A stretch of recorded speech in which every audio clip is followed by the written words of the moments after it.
Hi friends, welcome to ఒంటరి Vihari explore historical temple.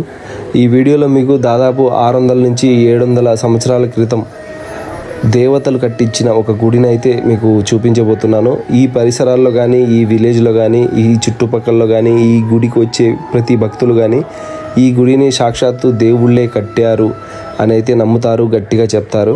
అందుకే ఈ గుడికి అయితే మిమ్మల్ని ఎక్స్ప్లోర్ చేసి మీ అందరికీ పరిచయం చేయాలని అయితే వచ్చాను. ఈ గుడి విశేషతలు, ఈ గుడి ప్రాముఖ్యతలు తెలుసుకోకముందు ఒక లైక్, ఒక కామెంట్, షేర్ అయితే చేయండి. ఎందుకంటే చాలా దూరం నుంచి వచ్చి బంగాళాఖాతం అంచులో ఒక హంసల దీవి అనే ఒక చిన్న విలేజ్లో ఈ గుడి ఉందని తెలుసుకొని మరి మీకోసం ఎక్స్ప్లోర్ చేస్తున్నాను. ఈ గుడికి 1964లో ఒకసారి బంగాళాఖాతంలో పెను తుఫాన్ ఎగిరినప్పుడు సముద్రం అలల దెబ్బలకు ఈ చుట్టుపక్కల ఉన్న గ్రామాల్లో ఎన్నో వందల మంది చనిపోతే ఈ గుడిలో తలదాచుకున్న దాదాపు 200 నుంచి 300 వరకు ప్రజలైతే ఇంకా వాళ్ళకి ఏం కాకుండా సేఫ్గా బతికే ఉన్నారు. ఆ ప్రజలతో కూడా మిమ్మల్ని మాట్లాడిస్తాను డైరెక్ట్గా. సో వీడియోలోకి వెళ్ళిపోదాము. ఈ వీడియోని నేను మీకు ఏమంటారంటే ఈ గుడి లోపల ఉన్న వేణుగోపాల స్వామి విగ్రహాన్ని అయితే దర్శించలేను ఈ వీడియోలో, ఎందుకంటే అటువంటి పర్మిషన్స్ నాకు ఇవ్వలేదు.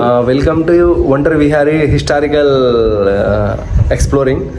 ఈరోజు నేను ఒక గొప్ప దేవాలయంలో ఉన్నాను. ఇది దాదాపు 600 నుంచి 700 సంవత్సరాల పురాతనమైన దేవాలయం ఇది మనకు బంగాళాఖాతం సముద్రం ఒడ్డున ఒక 2-3 కిలోమీటర్ల దగ్గరలో ఉంటుంది. ఇది చాలామంది కథనాల ప్రకారం అని ఇక్కడ ఊరి ప్రజలు కానీ, ఇక్కడ దగ్గరలో ఉన్న వాళ్ళు కానీ దేవతలు కట్టించిన గుడి అంటారు. ఈ గోపురం, నేను నిలబడి ఉన్నాను కదా, ఈ గోపురం వచ్చేసి 5 అంతస్తులు ఉంది. ఈ గోపురం ఒక్కటే బ్యాలెన్స్, అంటే ఈ గోపురం ఒక్కటే కట్టకుండా మిగతా అంతా పూర్తి చేసి దేవతలు తెల్లవారేలోపు ఈ గుడిలోంచి వెళ్ళిపోయారు. ఈ గుడిలో ఉన్న దేవుడు వచ్చేసి వేణుగోపాల స్వామి. అండ్ ఇంకొకటి 1964లో 1970 చిల్లరలో ఈ ప్రాంతంలో వరదలు వచ్చినప్పుడు ఈ గుడి చాలా మంది, కొన్ని వందల మంది మనుషుల్లో ప్రాణాలు కాపాడిందని చెప్తున్నారు. ఎందుకంటే ఈ గుడి ఎంత ఉందో దీని ఎత్తు పైన కూడా వరద ప్రవాహాలు పోయాయంట. వెళ్ళాయంట. నేను గూగుల్లో చదివాను. అప్పుడు కొన్ని వందల మంది దీని లోపల గుళ్ళో వచ్చి లోపల ఉన్నప్పుడు వరదలు వచ్చినా కూడా వాళ్ళకైతే ఏం కాలేదు, ప్రాణహానులు. బయట ఉన్న వాళ్ళు చాలా మంది చనిపోయారంట. అలాంటి కొన్ని వందల మనుషులను కాపాడిన ఈ గుడిని మనం ఈరోజు ఎక్స్ప్లోర్ చేయబోతున్నాను.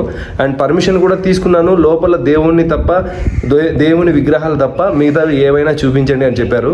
ఇలా పులివెందుల నుంచి వచ్చానండి ఇంత దూరం అని చెప్తే, ఇది మనకు ఇటువైపు కుడివైపు సాగర సంగమము, ఎడమవైపు హంసల దీవికి మధ్యలో ఉంది. ఇప్పుడు మనం వీడియోలోకి వెళ్ళిపోదాం. వీడియోలో అండ్ గుడిలోకి రాకుండా ఉన్న వాళ్ళు కూడా కొంతమంది చనిపోయారంట. గుడిలోకి రాలేదు. రాని వాళ్ళు గర్వంగా ఉన్నవాళ్ళు కమ్మూరు ఒక 2-3, మా యాదవులు ఒక 2, వీళ్ళు 5 ఆ చెట్లుగా పెట్టారు. ఓకే, ఇక్కడే అండి ఇది. అక్కడ స్తంభం ఉంది కదా, స్తంభం కాడ ఇల్లు. ఓకే, ఇదిగో ఈ తాడి చెట్టు అవతల ఇల్లు ఉండే ఇల్లు వాళ్ళు కమ్మూరు వచ్చినప్పుడు వాళ్ళు ఏం చేశారంటే గర్వంగా ఏం చేద్దని పెట్టేటప్పటికి ఈ ఇంటి ఒక 3, ఆ ఇంటి ఒక అతను, 4, వాళ్ళకి 2. ఓకే, సో అంత గ్రేట్ అయిన గుడి అండి. సో మేము 70 అనుకో అసలు మేము ఉంటాం అనుకోలే. ఈయన నిమిత్తం వల్ల మేము ఏదన్నా కానీ ఉండగలిగాం. అప్పుడు ఏం చేశారంటే చిన్న పెద్దలో మొత్తం నీ చుట్టాలు ఉంటే నీ చుట్టాల దగ్గరికి, నా చుట్టాలు ఉంటే నా చుట్టాల దగ్గరికి అని 20 రోజులు ఊరి చేరల. తర్వాత దేవుడు రెప్పమే. ఒక సంస్థ వాళ్ళు వచ్చి రొట్టెలు ఇచ్చారు, ఒక సంస్థ వాళ్ళు వచ్చి షెడ్లు వేశారు, ఒక సంస్థ వాళ్ళు వచ్చి ఇల్లు కట్టారు, ఒక సంస్థలు వచ్చి ఈ ఊరంతా బాగు చేసి ఒక ప్లాట్ చేశారు. ఆ ఇల్లు అంటే ఇప్పుడు అందరు ఇల్లు అనుకుంటే స్థలాలు సాలేదట్లేవు కదా, ఎక్కువ శాతం యాదవులు. ఫ్రెండ్స్, ఆ వరద నీరు వచ్చినప్పుడు ఎంత ఎత్తునిందండి? అది ఆ గుడికాడికి ఆ ఎర్రకాడికి ఉంది. అరకాడి నుంచి అటు వెళ్ళిపోయింది. జనాలు లోపల ఉన్నారా? జనాలు మేమే ఉన్నాం. మీరు కూడా 300 మంది దాకా ఉంటారు. 300 మంది దాకా. ఎవరికి ఏం కాలేదు? ఎవరికి చంటి పిల్లడు కూడా బతికాడు. చంటి పిల్లడు కూడా ఇప్పుడు ఇక్కడ అతను దాబా కట్టినది. అతను 3 నెలలు 2 నెలలు గుడ్డు.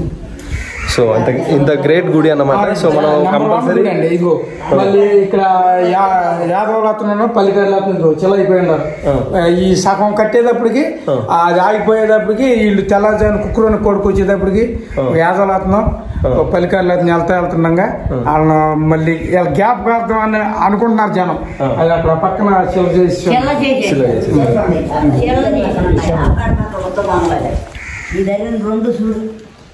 ఈ శిలల గురించా?